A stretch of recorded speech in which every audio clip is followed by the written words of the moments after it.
Welcome to Insights from Getting Undressed with speaker, author, and coach, David Cooks. Hi, I'm David Cooks, and welcome to Insights from Getting Undressed, where we speak with readers from across the country and get their insights from my book, Getting Undressed from Paralysis to Purpose. Our guest today is Eddie Maruggi from St. Paul, Minnesota. Welcome, Ed. How's it going? Glad to be here, Coach Cooks. I thank you for having me on, and it was a pleasure reading the book. All right, fantastic. Before we get started and hear your insights about the book, I'd like for you to take a few moments and just share with our audience a little bit about who you are and your background. Yeah, so I'm from St. Paul, Minnesota. I'm a recent graduate from St. Louis University. Big passion in basketball. I've been playing it my whole life. Kind of had to adjust. I ended up tearing my ACL after playing a year of Division III basketball at the University of Northwestern St. Paul. Just loved the game, wanted to stay around. So I transferred to St. Louis and became a team manager. Did that for 3 years, and all those experiences have kind of led me to want to pursue a coaching career after college and be a grad assistant for a team and kind of experience college basketball or even, go up into the pros somehow. So that's a little about me. That's where I'm at, but big fan of basketball. So that's been my passion since day one. That's fantastic. So, all right. Why don't we get started? And we ask all of our guests the same questions and see what their perspectives are about the book. The first question is, what story in the book did you relate to the most and why? It was definitely for me, it was definitely the Coach K, and you kind of just rushing down the hill to meet him, to see him, and all the effort that you put in, calling the front desk and walking into the offices and just trying to get a hold of them, spoke to me the most. It just showed kind of your drive and wanting to be a part of Duke University. And I kind of had that same route in being a manager at St. Louis. When I was transferring down, I called the front desk lady probably every day for a month. And, it got to the point when I visited SLU, when I walked into the office, she knew who I was by my voice. And she's like, yeah, don't worry. I know who you are. Like, I know you want to talk to Coach Ford about managing. So that was definitely the one that spoke to me the most. Just honestly, a drive and just really wanted to be around such a great program with Duke. And, I had that same thing. I watched Coach Ford a lot when he was at Oklahoma State. I loved his teams with Marcus Smart and Phil Forte. So he was a guy that I wanted to be around and wanted to learn from. So that story spoke to me a lot, and just I could just see you, rushing down the hill, like you said, and being out of breath when you got to him, and then going into the office and being able to meet with him. That was probably one of the greatest things ever. I would die to have that, to meet with Coach K and see him. So that story for sure related to me the most. Okay, fantastic. A lot of similarities there. You were persistent. Yeah. You didn't give up. You stayed the course, and the fact that they knew you before you got there says something.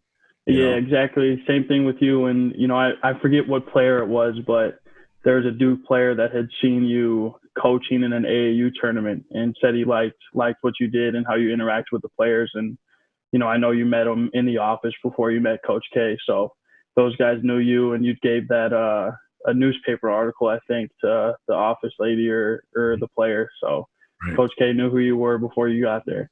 That always helps, right? Yeah, yes, sir. Yes, it does. All right. What are some of your key takeaways from reading the book? Yeah, I'd say I have 4. One of them's to be resilient. The others be giving, be intentional, and be loving. I think those 4 characteristics were shown in you throughout the entire book, just with all the challenges you faced. You were resilient and never had a down, look on life, or kind of said, why me? But you said, why not me? And just kept going, kept grinding, and never gave up.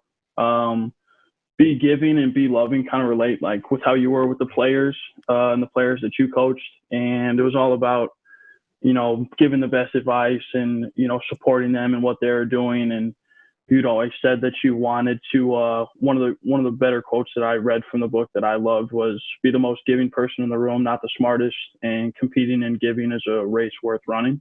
And that was definitely something that I loved just about who you were, and something that I could take away from the book. And especially as me, who wants to get into coaching, seeing those aspects and what you put into the players is the most important thing. So that's what I took away from the book a lot. And then just be intentional. You made so many great relationships with all your friends,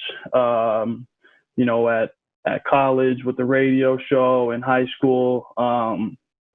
And it was just, you mentioned, never judging anyone, everyone comes from a different background, and we all have different stories, or, different kind of morals that we live to. And that never kind of strayed you away from just engaging with one another and really trying to connect with someone, and having conversations that were meaningful, and really just trying to live each day to the fullest with your friends. And that was evident with how you interacted with everyone in your life, from, grade school all the way through to the end of the book.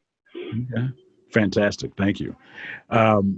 You mentioned a few quotes, but what would be one of your favorite quotes, or two, that found in the book? Yeah, so that first one, for sure, it came out of chapter 13, was be the most giving person in the room, not the smartest.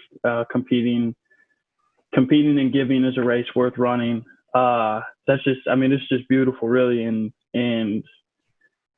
it kind of, I feel like so many people can get caught up in like materialistic stuff, but if you're just giving and continually being available for people and just helping out in every which way you can, that's really worth doing, because there's so many good things that come from that. And it really isn't to gain, but it's just to give and help. And another one from chapter 2 was, adversity doesn't define you, but it can influence the road you take to becoming who you are. That speaks to me a lot.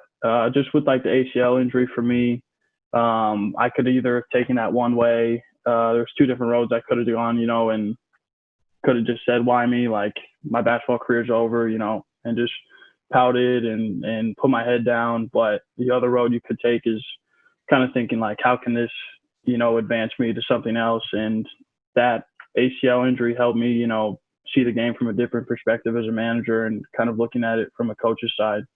So yeah, our adversity doesn't define us at all. It really can kind of just catapult us into bigger and, another purpose that God might have for us. Okay, fantastic. Before we end today, I'd like to give you an opportunity to do what we call freestyle. And it doesn't have to be rap. It gives you an opportunity to share with our audience around the world some of your other insights and thoughts about the book. So go right ahead. Mm-hmm. Yeah, it's definitely, I didn't really know what to expect at all about the book.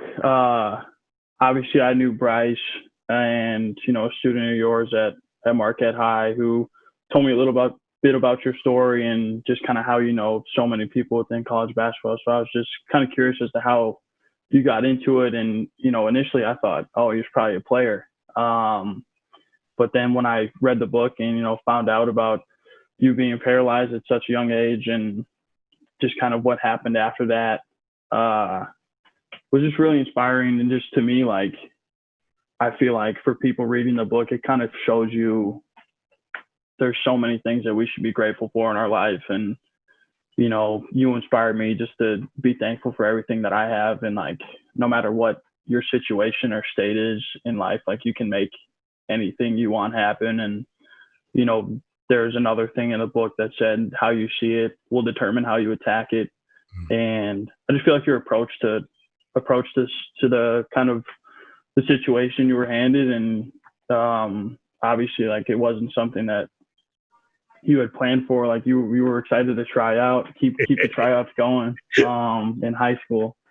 But really, just your perspective on life can really, it's going to project you, to where you're going to end up. And for you were able to have so many great experiences, whether that was coaching AAU, your experience at Duke, your experience at Marquette High, just all that stuff. It really comes down to how you're going to attack each day. And I think for people that want to read the book, you're going to learn a lot about, the importance of your mindset, and the importance of just always attacking it and never giving up each day, and just trying to be the best version you can be day in and day out.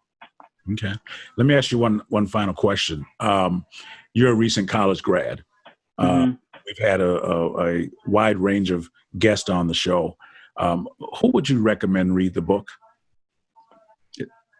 Is there a particular group? Do you think it speaks to everyone? What do you think? Yeah, I don't think it's just for athletes or anything like that. I think it's for people, who want to feel like they have another level of like kind of discipline and drive to like get to a next level. Like for me, like I've kind of had a battle just of, I feel like there's more I can give, and there's more than I can achieve like in my own life. And that's not any like material goal, but it's just, how can I appreciate people more? How can I be a better friend to someone? I think it's really just for people who want to kind of conquer their mind. And people always want to give 100% each and every day. So that doesn't just fall into athletes, it could be anybody. Okay. Well, thank you. I think that's all we have for you today. Awesome. Well, I appreciate you having me on. Yeah. Well, Eddie, thank you for being on the show. Okay. We really appreciated having you. Yeah. It was a great book. I really enjoyed every page. Okay. We'll have more insights from Getting Undressed next time. Remember, whatever life throws your way, your ability to endure it is always greater than your willingness to endure it. You can order your copy of Getting Undressed from Paralysis to Purpose at davidcookspeaks.com or on amazon.com. Special thanks to Eddie Maruggi for sharing his insights from Getting Undressed.